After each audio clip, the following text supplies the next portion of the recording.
بسم اللہ الرحمن الرحیم الحمد للہ رب العالمین والصلاة والسلام علی سید المرسلین وعلی آلہ واصحابہ اجمعین۔ عزیز بچوں، مقدمہ کی آخری فصل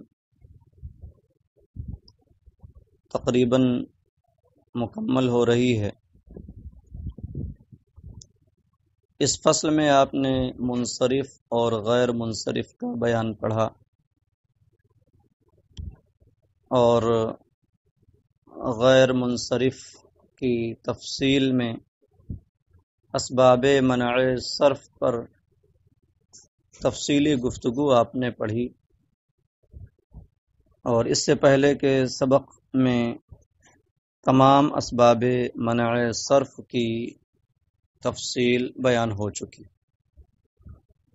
اب یہاں ایک آخری بات غیر منصرف کے حوالے سے بیان کرنے جا رہے ہیں۔ پہلے تو آپ یہ دھیان دیں کہ آپ نے غیر منصرف کا حکم پیچھے پڑھا کہ اس پر کسرہ اور تنوین نہیں آئیں گے، اور حالت جر میں وہ ہمیشہ مفتوح ہوگا۔ تو وعلم سے پہلے ایک بات یہ بیان کر رہے ہیں کہ ایک صورت ایسی ہے کہ جس صورت میں غیر منصرف پر تنوین آتی ہے، اور پھر دوسری بات جس کی طرف میں نے وہیں اشارہ کر دیا تھا کہ بعض صورتیں ایسی ہیں کہ جس صورت میں غیر منصرف پر حالت جر میں کسرہ آتا ہے۔ تو انہی دونوں باتوں کا یہاں پر بیان ہے۔ تو یہ پہلے یاد رہے کہ غیر منصرف کا اصل حکم یہ ہے کہ اس پر نہ تنوین آئے گی اور نہ حالت جر میں کسرہ آئے گا، لیکن بعض صورتوں میں تنوین بھی آتی ہے اور کسرہ بھی۔ تو اس کی کیا صورت ہے، کب ایسا ہوتا ہے، اس کا بیان کہتے ہیں وَعْلَمْ أَنَّ كُلَّ مَا شُرِطَ فِيهِ الْعَلَمِيَّةُ وَهُوَ الْمُؤَنَّثُ بِالتَّاءِ وَالْمَعْنَبِيُّ وَالْعُجْمَةُ وَالتَّرْكِيبُ وَالْإِسْمُ الَّذِي فِيهِ الْأَلِفُ وَالنُّونُ الزَّائِدَتَانِ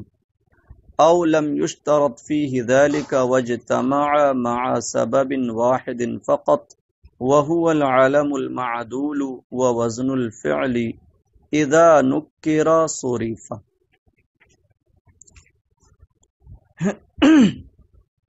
پہلے آپ تمام اسباب منع صرف کو سامنے رکھیں اور ان کی تفصیلات کو، تبھی آپ آسانی سے اور اچھی طرح اس سبق کو سمجھ سکتے ہیں۔ تو آپ نے اسباب منع صرف 9 پڑھے ہیں، اور یہاں پر بات یہ بیان ہونے جا رہی ہے کہ غیر منصرف جو کہ علم ہو، جب اس کی علمیت کو زائل کر دیا جائے اور اسے نکرہ بنا دیا جائے تو وہ منصرف ہو جائے گا۔ اذا نکر صرف، تو وہ غیر منصرف جس میں علمیت پائی جائے، علم ہو وہ، تو جب اس کی علمیت کو زائل کر دیا جائے اور اسے نکرہ بنا دیا جائے، معین پر دلالت کر رہا تھا، غیر معین کے لیے اسے بنا دیا جائے تو کہتے ہیں کہ صرف، وہ منصرف ہو جائے گا۔ تو یہاں پر اس کا خیال رکھنا ضروری ہے، اور یہ تفصیل بیان کر رہے ہیں کہ وہ غیر منصرف جس میں علمیت پائی جائے اس کی 2 صورت ہے۔ تو پیچھے کے اسباب منع صرف کو سامنے رکھیں تو یہاں ایک چیز کو تو ہم پہلے خارج کر دیں کہ وصف اور عالمیت یہ کبھی جمع نہیں ہوتے، تو جب وصف اور عالمیت جمع نہیں ہوتے تو بات اس غیر منصرف کی ہو رہی ہے جس میں عالمیت پائی جائے، لہذا وہ ہماری بحث سے خارج رہے گا۔ دوسرے جمع جو منتہی الجموع کے وزن پر ہو تو وہ تنہا دو سبب کے قائم مقام ہے، لہذا اس میں بھی عالمیت کا کوئی مسئلہ نہیں ہے۔ اب ان دو کو چھوڑ کر جو اسباب منع صرف بچ رہے ہیں وہ دو طرح کے ہیں۔ ان میں کچھ وہ ہیں جن میں عالمیت شرط ہے، اور کچھ وہ ہیں جن میں عالمیت شرط نہیں ہے لیکن عالمیت ان کے ساتھ پائی جاتی ہے۔ جن میں عالمیت شرط ہے تو آپ نے ان میں پڑھا تانیث بالتا اور مؤنث معنوی۔ تو تانیث بالتا اور مؤنث معنوی ان دونوں میں عالمیت شرط ہے، اور معرفہ تو وہ خود عالمیت ہی کا نام ہے، تو اس میں کوئی بات ہی نہیں ہوگی، کیونکہ عالمیت کا دوسرے سبب کے ساتھ اکٹھا ہونے کا مسئلہ ہے۔ تو جس میں عالمیت شرط ہے اس میں پہلی چیز ہوئی مؤنث بالتا اور مؤنث معنوی۔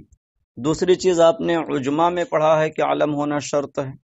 تیسرے ترکیب میں آپ نے پڑھا کہ علم ہونا شرط ہے، اور چوتھے الف و نون زائدتان اسمی، یعنی اگر اسم میں ہو تو آپ نے پڑھا کہ علم ہونا شرط ہے۔ تو چار یہ ہیں جن میں عالمیت شرط ہے،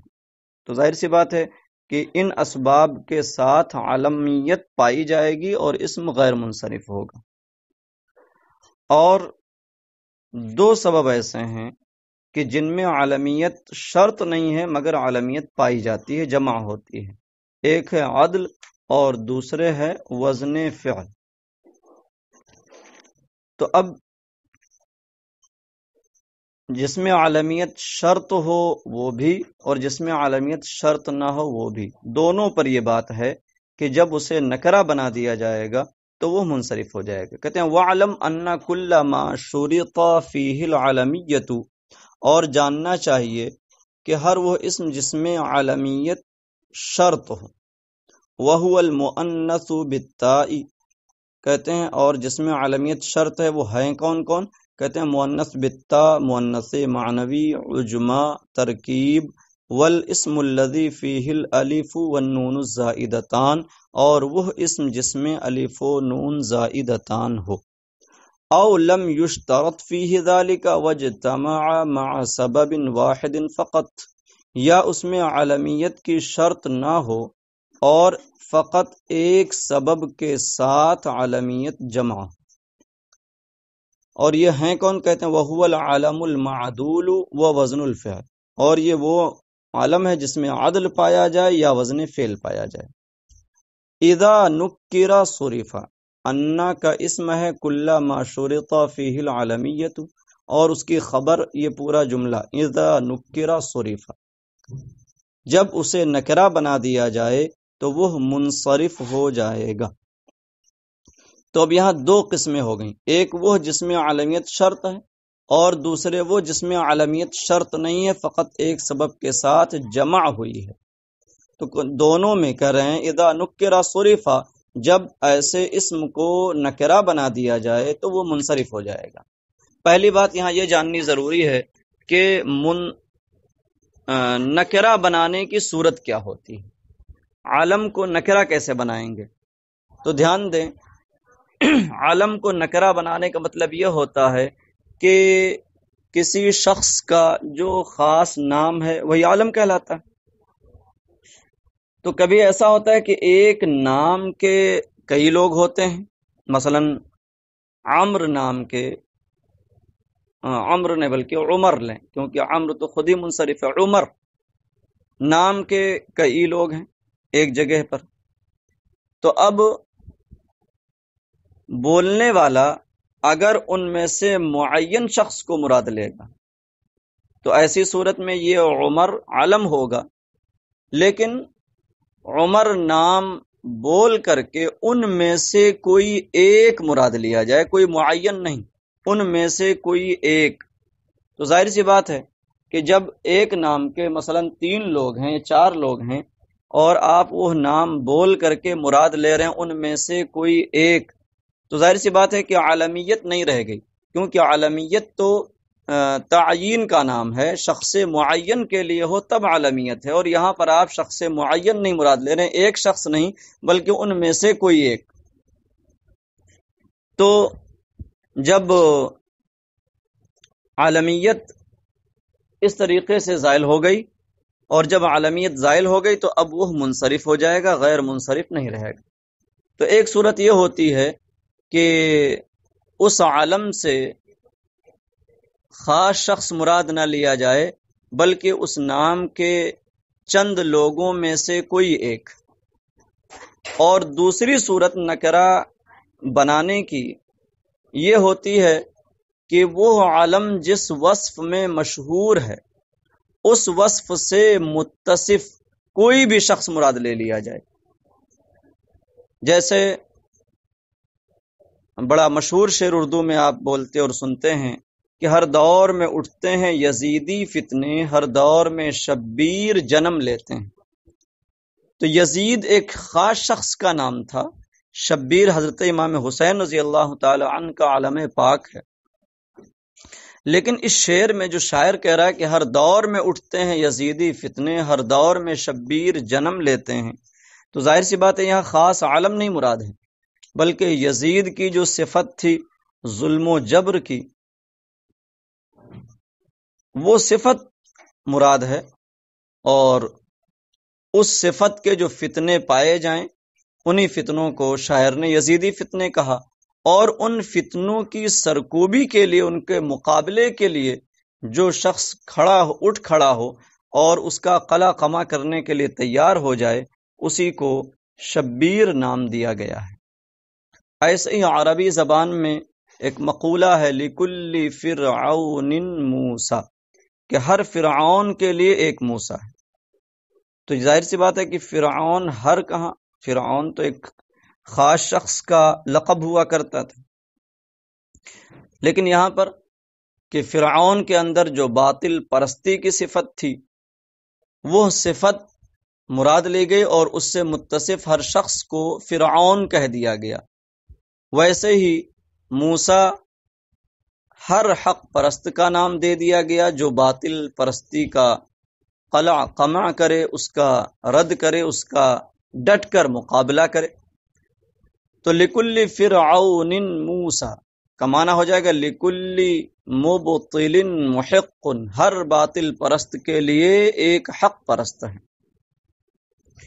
تو عالم کو نکرہ بنانے کی دوسری صورت یہ ہوئی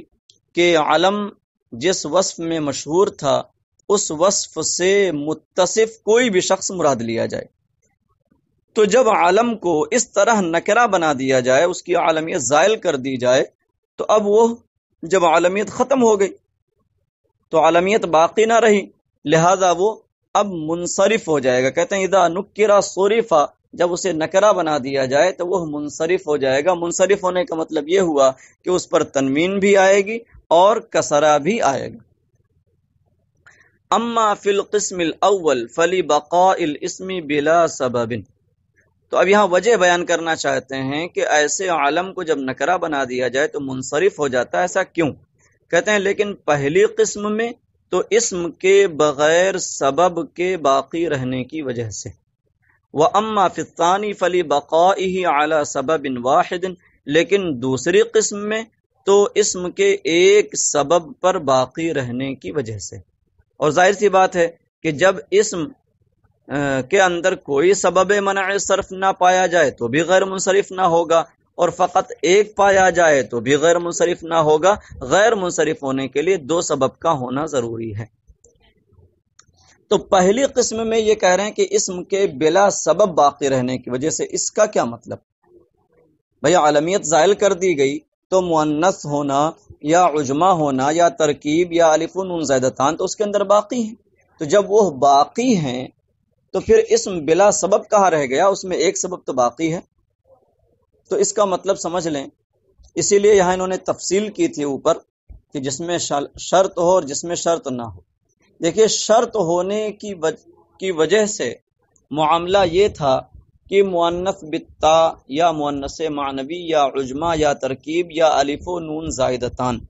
میں جب علمیت کی شرط لگا دی گئی، اس کا مطلب یہ ہوا کہ وہ سبب منع صرف یہ چیزیں تب ہوں گی جب ان کے اندر علمیت پائی جائے۔ ان کے اندر جو شرط لگائی گئی وہ شرط کس بات کی لگائی؟ وہ شرط ہی لگائی گئی ہے سبب منع صرف ہونے کے لیے۔ تو عجمہ سبب منع صرف تب ہوگا جب اس کے اندر علمیت پائی جائے، ترکیب سبب منع صرف تب ہوگی جب اس کے اندر علمیت پائی جائے۔ لہذا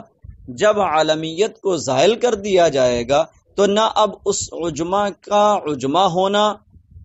مؤثر ہوگا، سبب منع صرف بنے گا، اور نہ ہی ترکیب کا ترکیب ہونا سبب منع صرف بنے گا، نہ الف و نون زائدتان کا ہونا۔ تو جب شرط نہ رہی تو یہ بھی کالعدم ہو گئے، جب یہ بھی کالعدم ہو گئے تو علمیت بھی چلی گئی اور ان کا اپنا سبب ہونا بھی ختم ہو گیا، اور اس طریقے سے اسم بلا سبب باقی رہا۔ کیونکہ ضابطہ ہے اذا فات الشرط فات المشروط، کہ جب شرط فوت ہو جائے تو مشروط بھی فوت ہو جاتی ہے، اس کو بھی مانا نہیں جاتا۔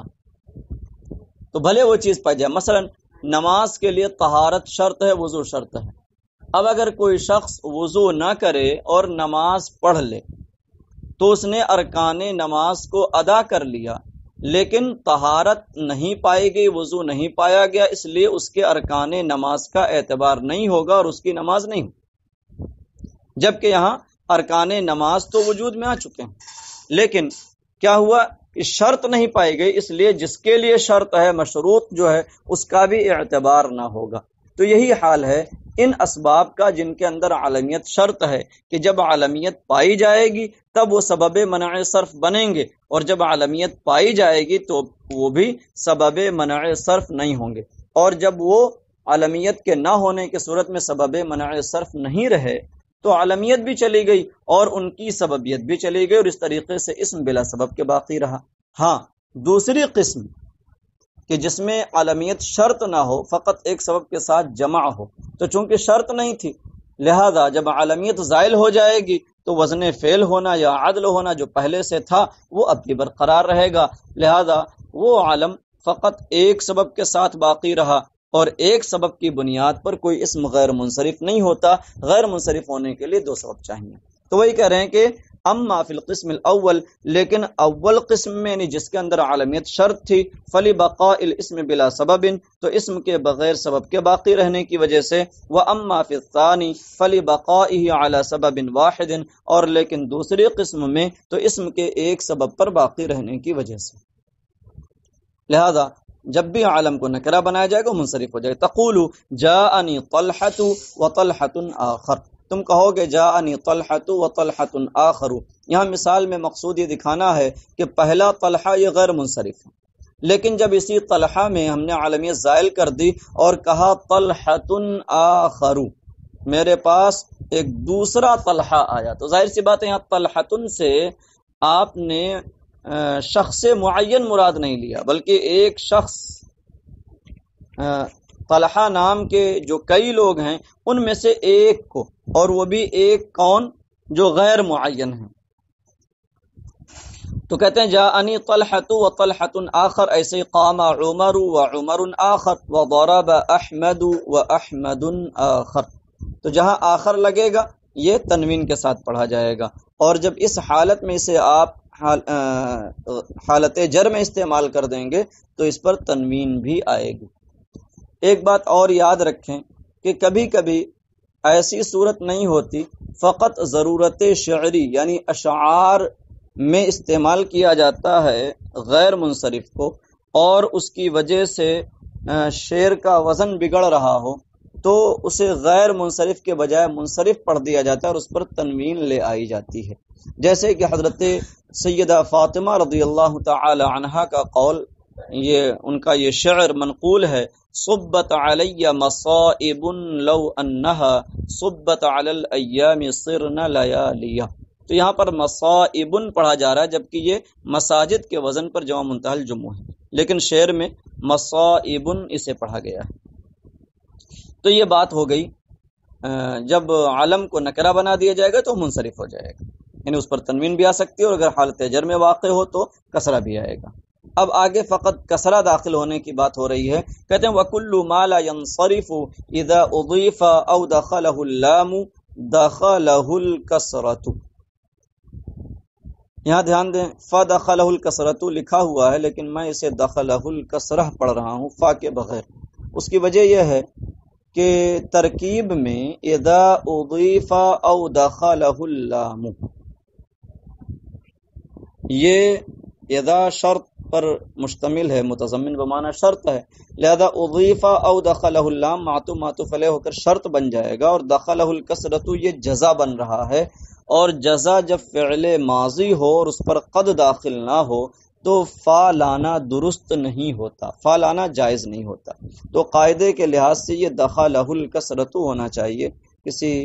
کاتب کے سہو سے یہاں پر فا آ گیا ہے۔ بہرحال مفہوم اور ترجمہ یہ ہوگا وَكُلُّ مَا لَا يَنصَرِفُ، اور ہر غیر منصرف، ما لا ينصرف ہر وہ جو منصرف نہ ہو، تو ظاہر سی بات ہے جو منصرف نہ ہو اسی کو غیر منصرف کہتے ہیں، تو کہتے ہیں ہر غیر منصرف کو جب مضاف بنا دیا جائے او دخلہ اللام، یا اس پر لام تعریف داخل کیا یعنی الف لام داخل کر دیا جائے، فدخلہ الکسرۃ، تو دخلہ الکسرۃ تو اس پر کسرہ داخل ہوگا۔ کب داخل ہوگا؟ یہاں مراد ہے حالت جر میں۔